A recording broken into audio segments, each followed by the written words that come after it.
why are we so concerned with our kids fitting into the world?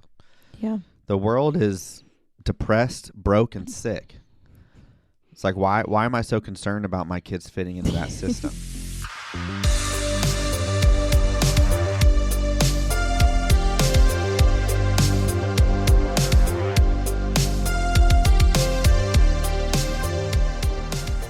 Hello, and welcome to the Biblically Centered podcast. Hello. My name is Johnny, and this is my wife, Danica. That's me. Happy to be here. Thank you for tuning in. Yeah. Tuning in. Listening. People still use that term, even though we're not technically tuning That's true. like a radio. So yeah, we are happy to be here. We're going through our 26 biblical virtues. Yes. And so before we get to that, do you want to do our mission statement, please? I would love to. Thank you. Biblically Centered equips your family with knowledge and conversations for you to live and defend your Christian faith. Very nicely put. Thank you. So today we are talking about virtue T, which says we speak truthfully and do not mislead people with our words. Correct. Very important. Mm-hmm. Yeah. The definition of truthfulness, you are going to be so surprised. Mm-hmm. Are you ready? Mm-hmm. Being full of truth. Whew. Truthfulness, being full of truth. I feel that. It's a good definition. Yeah. So we're talking about, obviously, the importance of being truthful and why our words matter, why lying is a bad thing. You know, we're simplifying it for the kiddos. Correct. But more important than just not lying, but the importance of speaking truth. Speaking truth, yes. But just that's another aspect of it, because I think when we Unless say you're playing truthful, or cards. right? If you're playing cards or a board game, It's I kind guess of, it's like the universe of the cards where truthfulness doesn't matter. So we have a few verses. John 1:1 says, "In the beginning was the Word, and the Word was with God, and the Word was God." John 1:14 says, "And the Word became flesh and dwelt among us. And we have seen his glory, glory as of the only Son from the Father, full of grace and truth." In the beginning, God spoke everything into existence by just speaking. So the words that we say do matter, and they do hold importance because that's obviously the vessel that God used to create everything that we see. So the main thing that we or a thing that we're wanting to communicate when we think about this virtue is just the fact that the words we say matter, and then we're teaching our kids that the words they say matter, and that there really is power in what we say. In Proverbs 18:21 it says, "Death and life are in the power of the tongue, and those who love it will eat its fruits." And then in James 3, it's talking about taming the tongue. And in verse 4, it says, "Or take ships as an example. Although they are so large and are driven by strong winds, they are steered by a very small rudder wherever the pilot wants to go. Likewise, the tongue is a small part of the body, but it makes great boast. Consider what a great forest is set on fire by a small spark."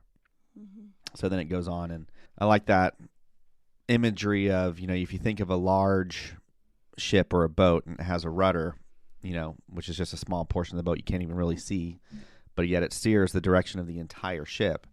And I think oftentimes I think a lot of us and a lot of Christians have lost the understanding of how much power there is in what they say. Even as far as the examples of, well, it's getting cold outside, so we're kind of waiting for all of our kids to get sick.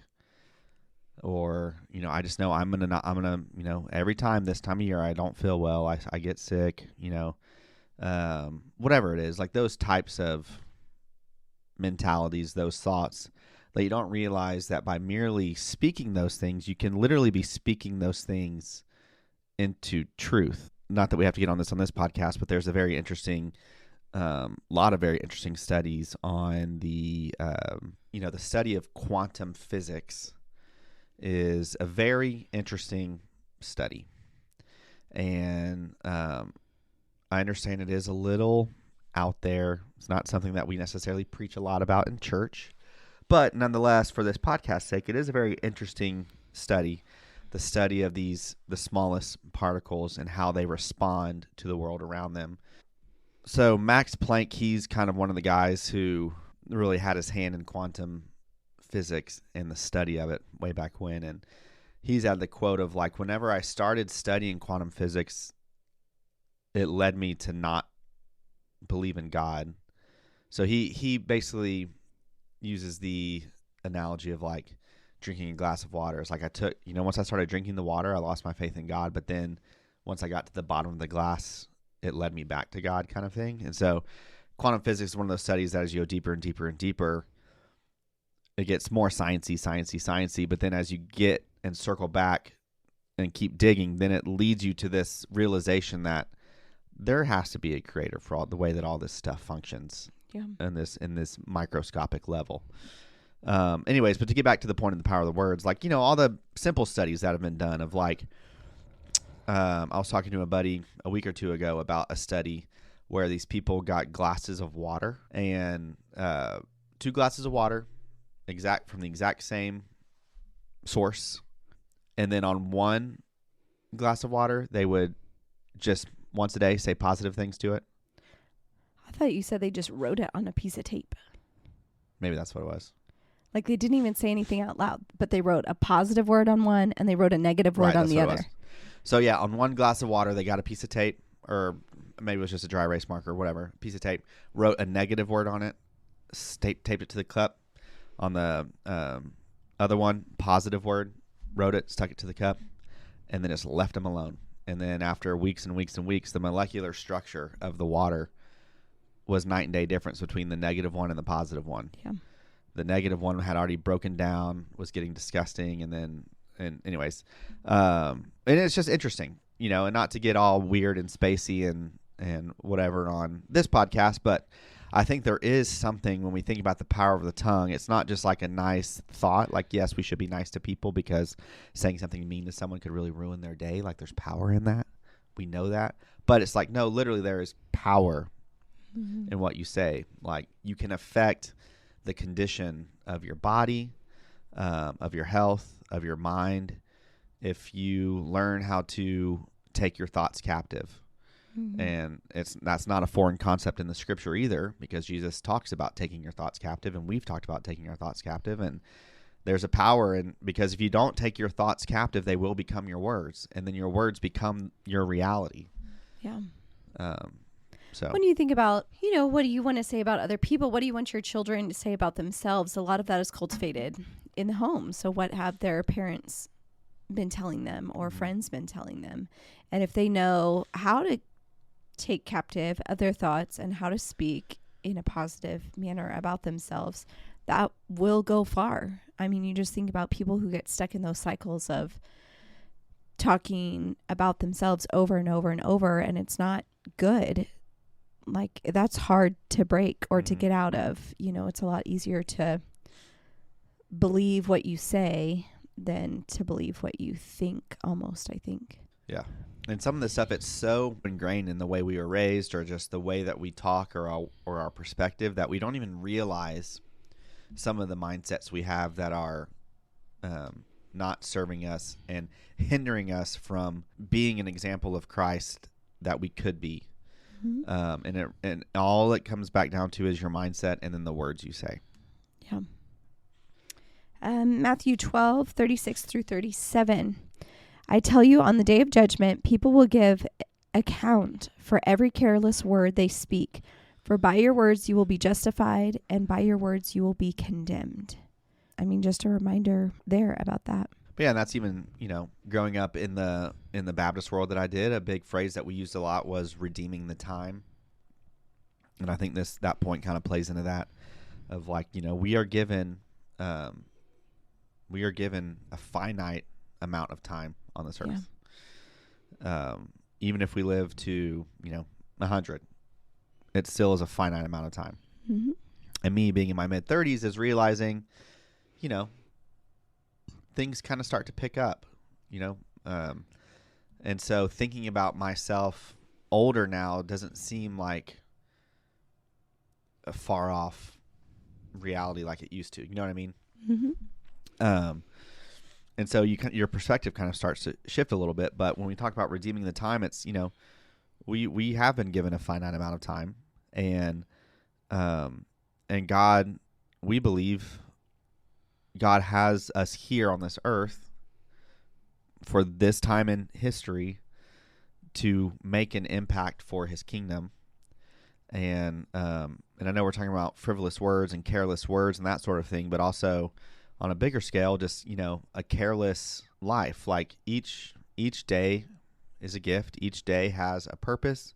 Each day is a new day that God has made. It's not just another, like for you going to work, it's not just another humdrum day at the office or another humdrum day at home with the kids. And I understand that there is a sense of beauty in the consistencies of those types of things. And I think we've hit on that before in the past. But the bigger point being is like each day is an opportunity and each day is a gift. And so from the smallest things to the words we say, you know, it's just we don't want to be those people who make it to the end of our life and realize how much of this we wasted. And that might be easier said than done. But Right. And how you talk about things is going to come across in your actions and stuff. So if you're exasperated all the time or frustrated, like that's going to come out in how you carry yourself.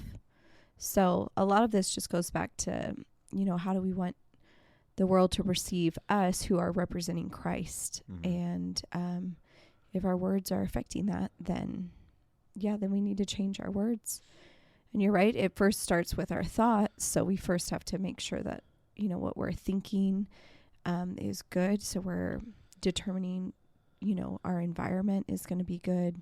We're going to make sure that we're in church, in God's word, prayer, etc., all those things. But then it's also our words, right? So how are you doing today? Today is just another you know, like if that's your go-to every day, like, people are going to stop asking you that question. I don't want to hear you say that about your day every day. But then also, like, no, God has given you today.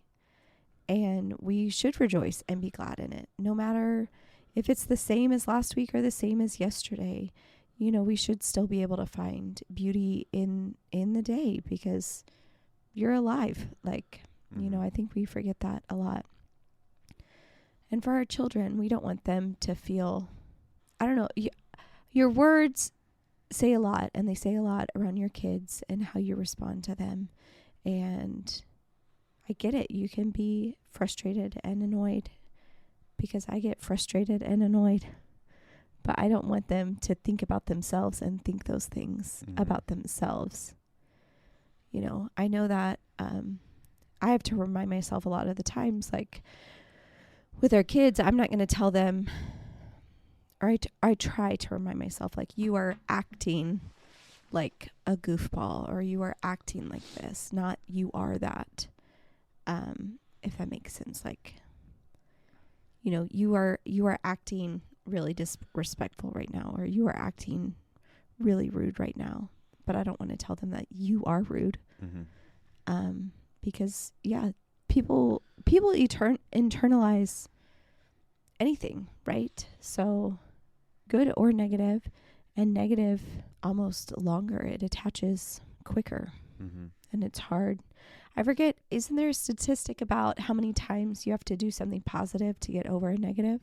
Yeah, it's like I forget what the numbers are too, but it's something. It's more. It's not just a one. It's for like one. for every, like, I forget, and these might not be the right numbers. So, but it's like for every one negative thing someone has said about you, it takes like on average 7 positive things for you to be able to move on essentially from that negative thing.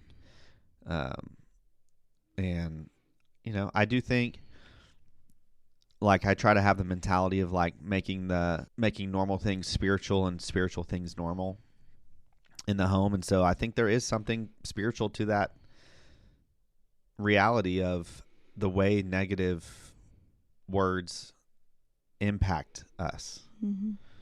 Now, there is a part of it, too, with us as Christians. Like, we do need to have thicker skin. Like, we can't be letting every little negative perspective, or he didn't talk to me, or the pastor didn't say hi, or, my needs aren't being met.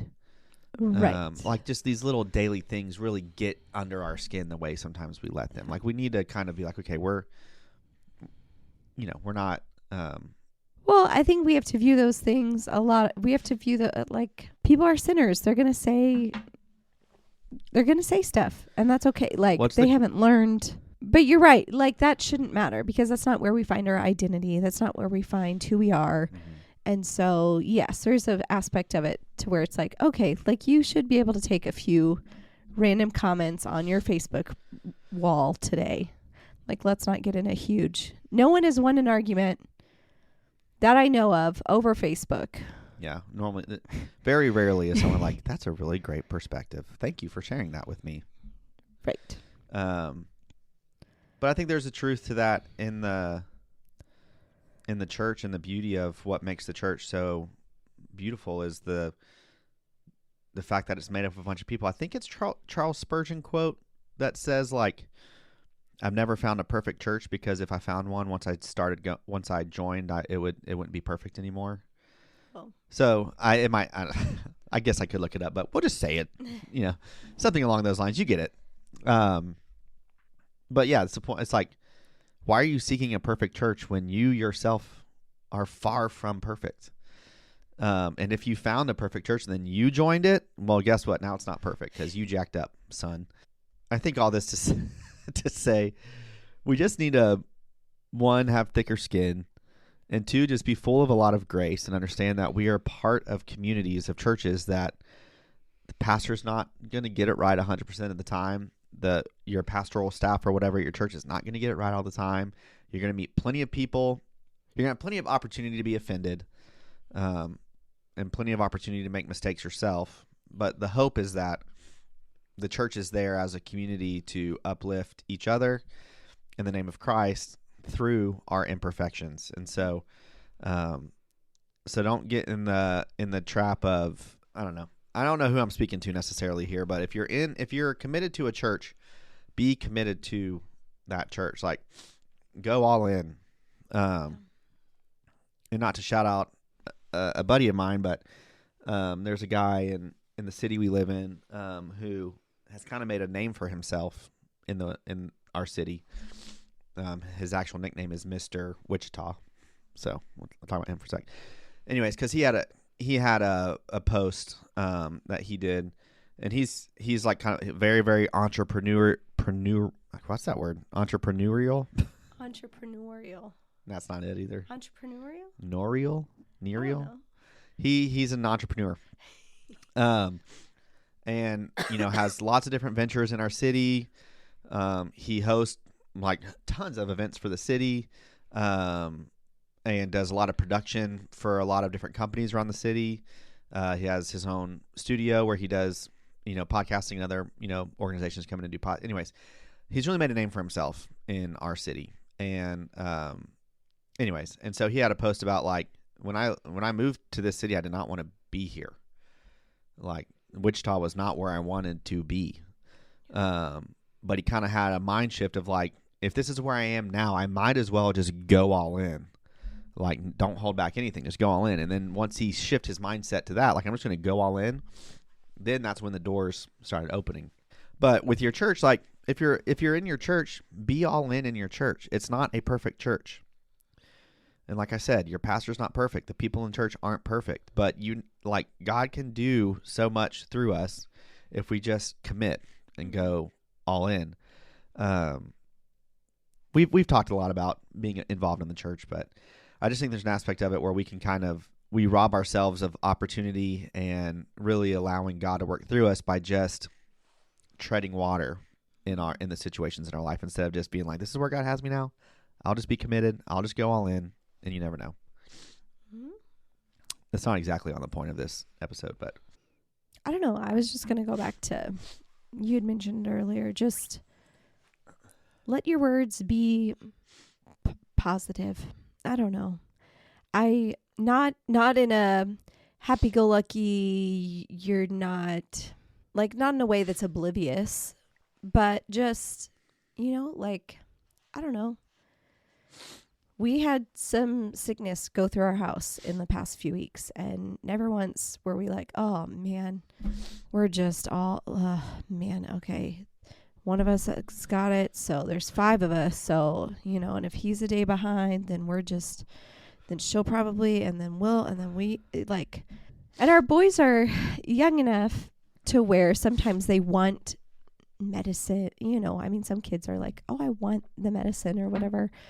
And so we had that a few times, and it was like, that's happened a few times. If one of them gets it, then the other one wants it, and then they, Like, dude, you haven't coughed all day. He's like, yes, I am.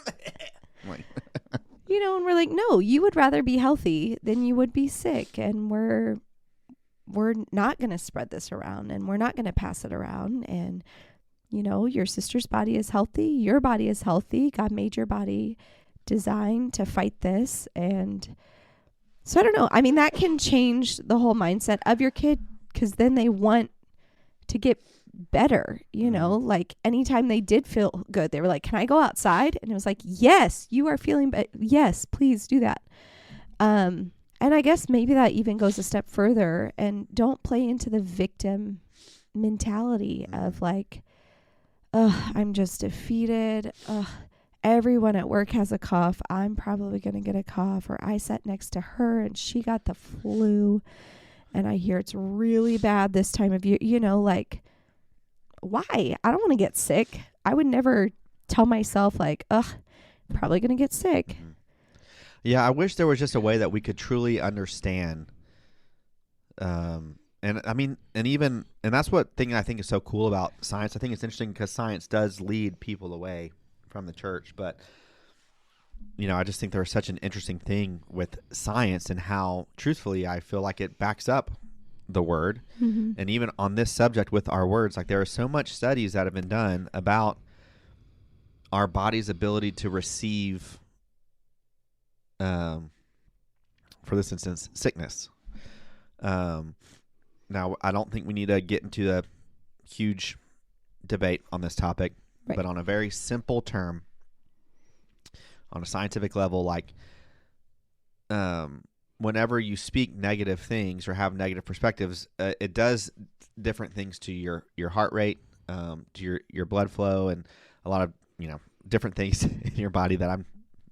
Anyways, the point being, like scientifically, it does things to your body that make it more receptive. Yeah. Does that make sense? Well, and what are you going to dwell on? So if you wake up and you're like, oh, I kind of have the sniffles today. Last week, so-and-so had the sniffles, and then that turned it. And then you're just like already like, go lay on the couch then, I guess. Like, give up your day. But I know, like, even with you a few times, you'll start feeling something. You're like, I'm going to go on a run. Yeah. Like, you just kind of have to override some of this because you're right. It is mental. Or maybe I'll wake up, and we do have 3 kids, and we homeschool, and some days are just, you just wake up not feeling great. And Johnny's always the first one to say, like, what are you telling yourself? What have you read? What are you saying? Because, yeah, if you're just like, I'm just really frustrated today. Yes, that's okay to maybe say, but then, like, move on. Mm-hmm. Be like, I'm frustrated. And then remind yourself of the word and keep on going with your day. So, well, I mean, the Bible is so clear about when it talks about our faith. It says like by faith saying. mm-hmm. That phrase is in the Bible a lot. By faith saying. It's not by faith nothing. By faith, it's just. I mean, our faith is built on the words we say. Yeah. And our words are a gift from God to allow us to edify each other and to build ourselves up. Yeah. On whatever level that is. So, yeah, if you do have sickness in your home, buck up a little bit. You can start taking some authority over that, mm-hmm. Over your own health. And, like, the world, like, we homeschool, and so, it doesn't happen that much. But, there's the conversations or the worries of, like, worrying about your kids not fitting in or maybe being, maybe less socially socially inclined, those kind of things. It's like, well, why are we so concerned? And I know we've had this point with talking about phones and stuff. Like, why are we so concerned with our kids fitting into the world? Yeah. The world is depressed, broke, and sick. It's like, why am I so concerned about my kids fitting into that system? And so it's like, for you listening to this, we are to be set apart from the world. Like, we can't live our lives. The world, when sickness is going around, yeah, they succumb to it. They prepare. Like we've talked about, they have the mindset. It's normal in the world for the mindset to be, well, it's going around, so I'm just waiting for it to get me. But that can't be our perspective.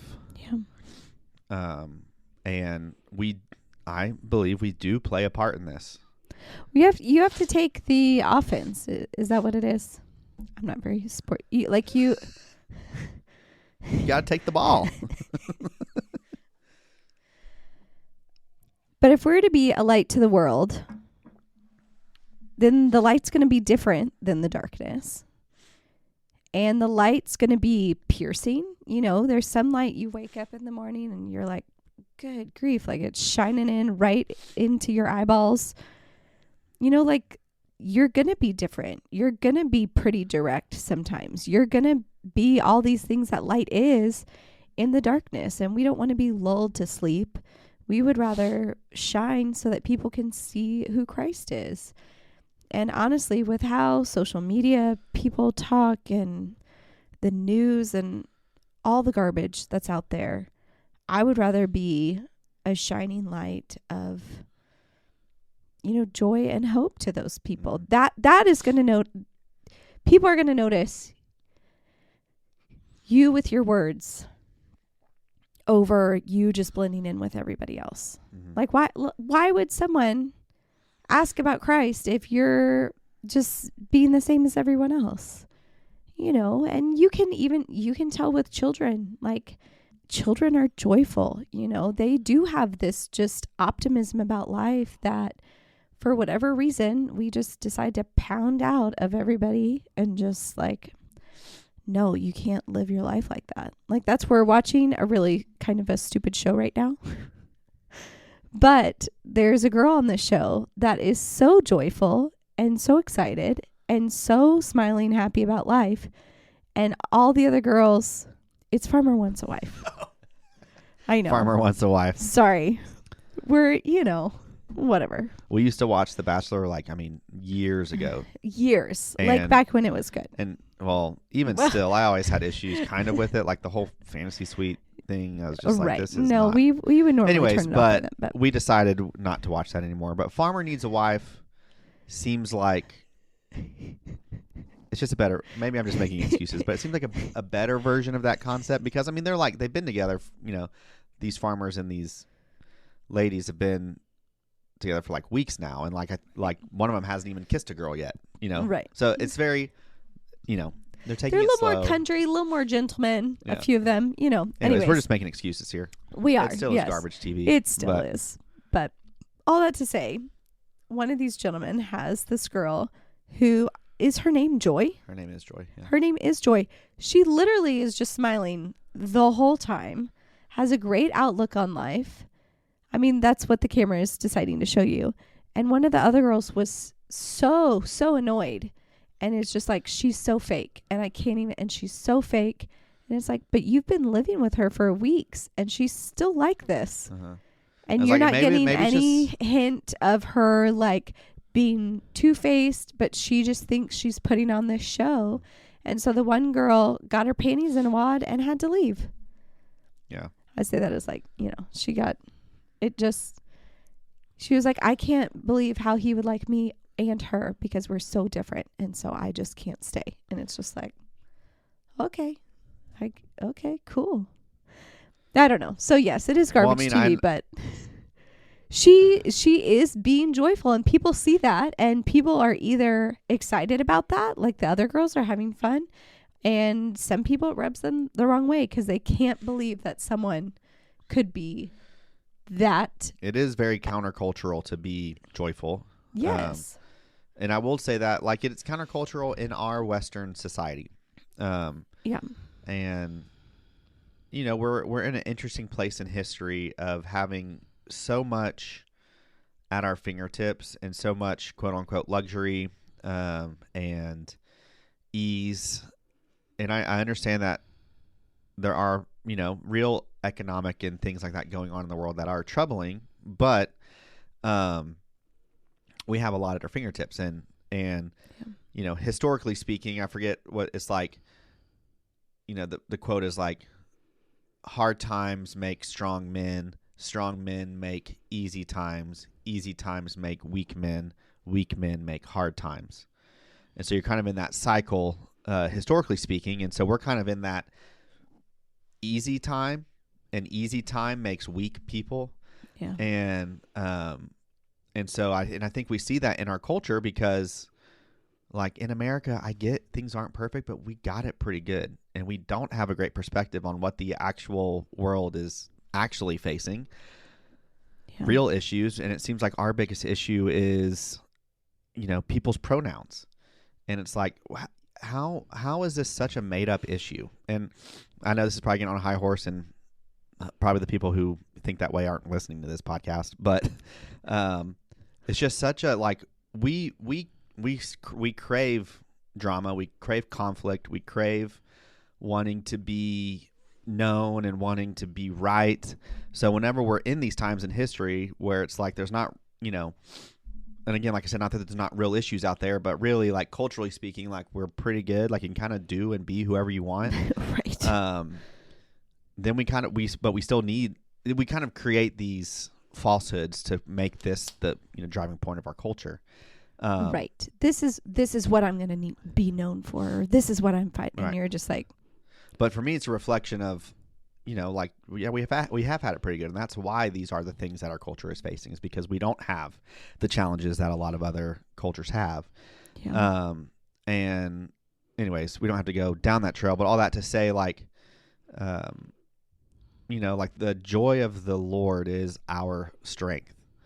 And, you know, and I think that's why it's so interesting, the stories you hear and the experiences we've had, and kind of like the mission trip kind of experience of, like, you know, going to these countries that aren't as well off as America, you know, and, you know, living for a week or two with people who live in huts made out of mud that are smaller than this one room we have in our house. And, you know, and they have like 7 people living in it.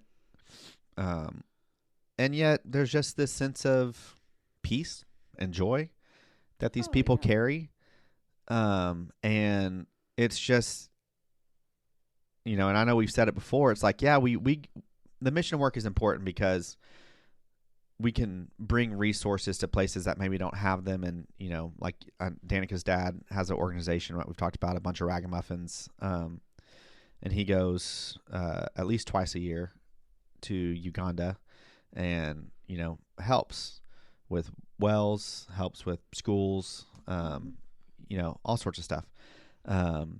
Things that they, you know, anyways, there is just something that's beneficial. Yes, we're going to help, but also it's an opportunity for you to get a little bit of perspective on what we have and why truly the joy of the Lord is our strength. But we are just so inundated in our culture of negativity and self-doubt and comparison and sickness that we just can't even get our minds around it apart from the grace of God, or through it apart from the grace of God. And so, yeah, well, and we've talked about that even with our own kids. Like, what age can we start taking them on missions trips or something? You know, like, that's part of what I think our culture is lacking, is perspective. Or we think we have it because we have social media in our hands.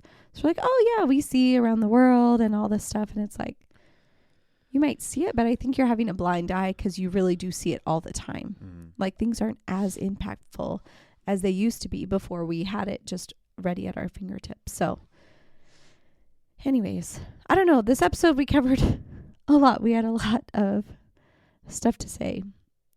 But the thing is, like, let's be truthful to God's word. And we've already talked about joy before, but let's be joyful in the things that we say, because that's our witness. Like your strong witness is probably just the words that you say in passing. And so if every day at work it's just, it's another day, I never have enough, this job isn't really like, yeah, then that's going to affect you, and you want to be a light to those around you. And how we've kind of pointed out, you being joyful might bring some division to people. That might rub people the wrong way. But I think ultimately, hopefully that will lead them to question, like, why do I think that that's wrong if someone is happy all the time? Like, why do I think that that's wrong for someone and not for me, or that kind of thing? It's like, we can be joyful people because we have the hope of the world.